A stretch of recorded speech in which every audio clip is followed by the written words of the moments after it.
पवित्र पोर्टल सुरू झालेला आहे। यामध्ये विद्यार्थी आता रजिस्ट्रेशन करू शकतात आणि यामध्ये अपडेट दिलेले आहे आणि तारीख जी असणार आहे लास्ट डेट ही फक्त 20 तारीख असणार आहे, म्हणजे तुमच्याकडे फक्त 9 दिवस आहे। यामध्ये कोणती अपडेट दिलेली आहे ती आपण या व्हिडिओमध्ये बघणार आहे, तर बघू शकता।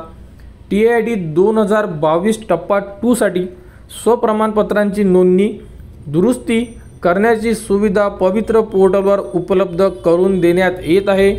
संबंधित उमेदवारांनी दिनांक 20/3/2025 पर्यंत स्वप्रमाणपत्रांची नोंदणी किंवा दुरुस्ती करावी। म्हणजे तुमच्याकडे 9 दिवस आहे। 9 दिवसामध्ये तुम्हाला जर तुम्ही ऑलरेडी रजिस्ट्रेशन केलेलं असेल तर तुम्ही एडिट करू शकता आणि जर तुम्ही रजिस्ट्रेशन केलेलं नसेल तर तुम्ही न्यू रजिस्ट्रेशनचं ऑप्शन उपलब्ध करून दिलेलं आहे, तर तुम्ही रजिस्ट्रेशन करू शकता। तर लवकरात लवकर रजिस्ट्रेशन करा। जर फॉर्म एडिट करायचा असेल तर एडिटचं सुद्धा ऑप्शन उपलब्ध करून दिलेलं आहे।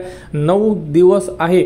तर आता आपण हा पहिला व्हिडिओ बनवता, यानंतर तुम्हाला संपूर्ण व्हिडिओ आपल्या यूट्यूब चॅनलवर उपलब्ध करून देण्यात येणार आहे। यानंतर एक परिपत्रक ज्यामध्ये संपूर्ण इन्स्ट्रक्शन दिलेले आहे ते परिपत्रक तुम्हाला उद्या सकाळी 9 वाजता आपल्या यूट्यूब चॅनलवर प्रसिद्ध करण्यात येणार।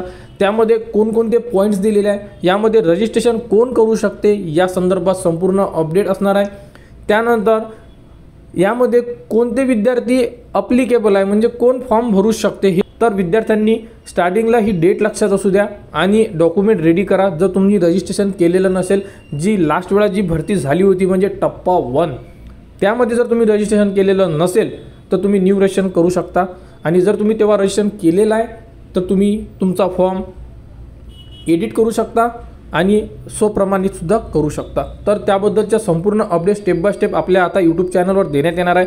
तर सर्वप्रथम उद्या सकाळी नोटिफिकेशन चेक करा, यामध्ये कोण विद्यार्थी इलिजिबल असेल हे सुद्धा संपूर्ण माहिती आपण उद्याच्या तारखेमध्ये आपल्या यूट्यूब चॅनलवर देण्यात येणार आहे। तर पवित्र पोर्टल हे सुरू झालेलं आहे विद्यार्थ्यांसाठी, हा पॉईंट खरोखर इम्पॉर्टंट आहे। पवित्र पोर्टलबद्दल संपूर्ण अपडेट तुम्हाला आपल्या यूट्यूब चॅनलवर उपलब्ध करून देण्यात येणार आहे। त्यासाठी आपल्या चॅनलला सबस्क्राईब करा व हा व्हिडिओ इतरांपर्यंत शेअर करा।